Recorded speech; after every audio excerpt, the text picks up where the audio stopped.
প্রশাসনকে অনেক ধন্যবাদ আমাদেরকে এমন একটি দিন উদযাপন করার সুযোগ করে দেওয়ার জন্য।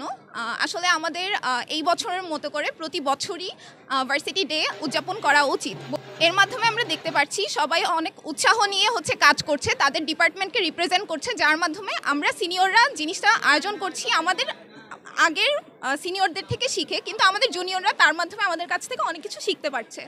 এটা আমাদের জন্য আসলে অনেক বড় একটি সুযোগ। আমরা অনেক কাজ করি, আর বাংলাদেশে এই ভার্সিটি খুব ভালো করছে রিসার্চে। তো আমরা যে একটা সুযোগ পাচ্ছি, প্রশাসন যে আমাদের একটা সুযোগ করে দিচ্ছেন আমাদের কাজগুলো শো করার, এটা আমাদের জন্য আসলে অনেক বড় বিষয়, গর্বের বিষয়। এবং খুব কম সময়ের মধ্যে আমরা স্টুডেন্টরা মিলে টিচারদের সহযোগিতায়, আমাদের সুপারভাইজারের সহযোগিতায় আমরা কিছু কাজ উপস্থাপন করেছি, যেগুলো অলরেডি আমাদের গেস্ট দেখে গিয়েছেন এবং আরও 2টার পরে আরেকবার আসবেন। তো ওভারঅল আমি সবাইকে ধন্যবাদ জানাচ্ছি, প্রশাসনকে ধন্যবাদ জানাচ্ছি, আর আমি শুভকামনা জানাচ্ছি আমার পরবর্তী রিসার্চারদের, আমার পরবর্তী ফেলোদের, যারা এই ইউনিভার্সিটিতে আসবে এবং কাজ করে যাবে।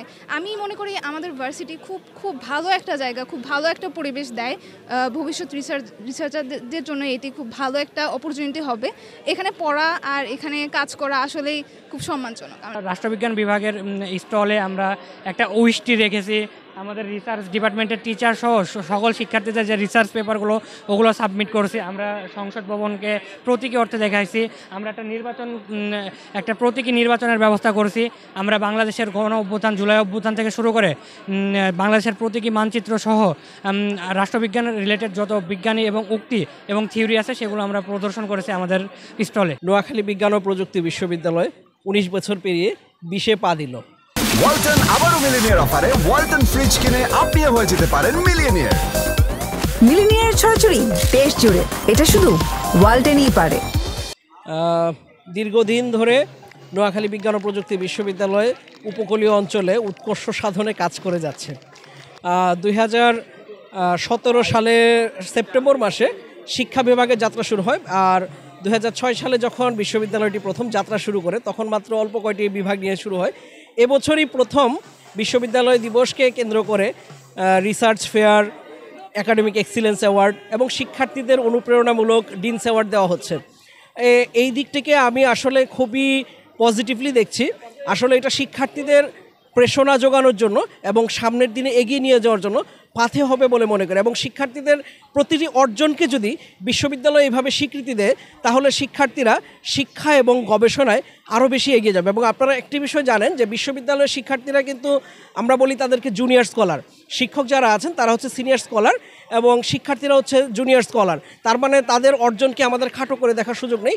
এবং বিশ্ববিদ্যালয়ের শিক্ষার্থীরাই আগামী দিনে ভবিষ্যৎ বাংলাদেশকে গড়ে তুলবে এবং তরুণদেরকে নিয়ে এই ধরনের উদ্যোগ আমি স্বাগত জানাচ্ছি। শিক্ষার্থীরা বিভিন্ন ধরনের প্রজেক্টের আয়োজন করেছে এবং বিভিন্নভাবে নিজেদের বিভাগকে তুলে ধরার চেষ্টা করছে, আর এর মাধ্যমে গবেষণার পথ প্রসারিত হচ্ছে।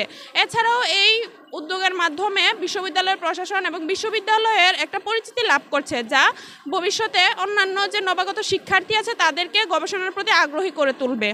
চলে যাবো নেক্সট ইয়ার আছি কিনা জানি না, তো সবাই মিলে যে একটা কাজ করছি, যে আনন্দটা সেটা আসলে অন্যরকম ছিল। আমরা একদিনের প্রিপারেশনেই মোটামুটি বলা যায় স্টলটা ক্রিয়েট করছি। আমাদের জুনিয়ররাও হেল্প করেছে, সিনিয়ররাও ছিল, সব মিলিয়ে অনেক ভালোই লেগেছে। সর্বোপরি প্রশাসনকে অনেক ধন্যবাদ এত সুন্দর একটা আয়োজন করার জন্য। আসলে প্রশাসনের চেষ্টা না থাকলে আমরা এত সুন্দরভাবে একটা রিসার্চ ফেয়ার বলা যায় এটা করতে পারতাম না। আর আসলে প্রতি বছর ভার্সিটি ডেট এভাবে উদযাপন করা উচিত বলে আমরা মনে করি। এই জন্য প্রশাসনকে সর্বোপরি ধন্যবাদ।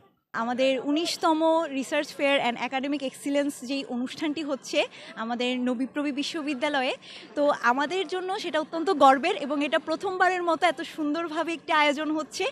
এবং আরেকটি বিষয় যেটা আমরা বর্তমানে রিপ্রেজেন্ট করছি, নোয়াখালী বিজ্ঞান ও প্রযুক্তি বিশ্ববিদ্যালয় ছায়া জাতিসংঘ সংস্থা। এখানে ইউনাইটেড নেশনসের আলোকে বিভিন্ন পাবলিক স্পিকিংগুলো প্র্যাকটিস করা হয়, বিভিন্ন নেগোসিয়েশন এবং কমিউনিকেশন স্কিলগুলো বিল্ড আপ করা হয়। তো একাডেমিক এক্সিলেন্সের ক্ষেত্রে আমরা নবীপ্রবি থেকে সবসময় যে সহযোগিতাগুলো পেয়ে আসছি, সেটা রিসার্চের ক্ষেত্রে হোক কিংবা এক্সট্রা কারিকুলার অ্যাক্টিভিটিসের ক্ষেত্রে হোক, সেক্ষেত্রে আমরা সবসময় তাদের সহযোগিতা, তাদের ভরসা এবং তাদের সাপোর্টগুলো সবসময় পেয়ে এসেছি। সেই ক্ষেত্রে আমাদের অনেকগুলো অর্জনও আছে, বিভিন্ন ক্লাবের মতো আমাদেরও অর্জন আছে, যেমন বিশ্ববিদ্যালয়ের একমাত্র ক্লাব হিসেবে আমরা দেশের বাইরেরও আমাদের হচ্ছে অ্যাওয়ার্ড আছে, যেটা নেপাল এবং অন্যান্য দেশের বিভিন্ন অ্যাওয়ার্ডগুলো আমাদের আছে, এবং সেটা অবশ্যই আমাদের নবীপ্রবির জন্য গর্বের। যেটা বাংলাদেশের একমাত্র অ্যাওয়ার্ড ছিল, তো সেটা আমাদের নবীপ্রবির জন্য গর্বের, এবং আমরা বিশ্বাস করি নবীপ্রবির মাটি থেকে অনেক বিভিন্ন মেধাবী স্টুডেন্টরা হচ্ছে যে বের হয় এবং তারা তাদের মেধার বিকাশ সুস্থভাবে করতে পারে।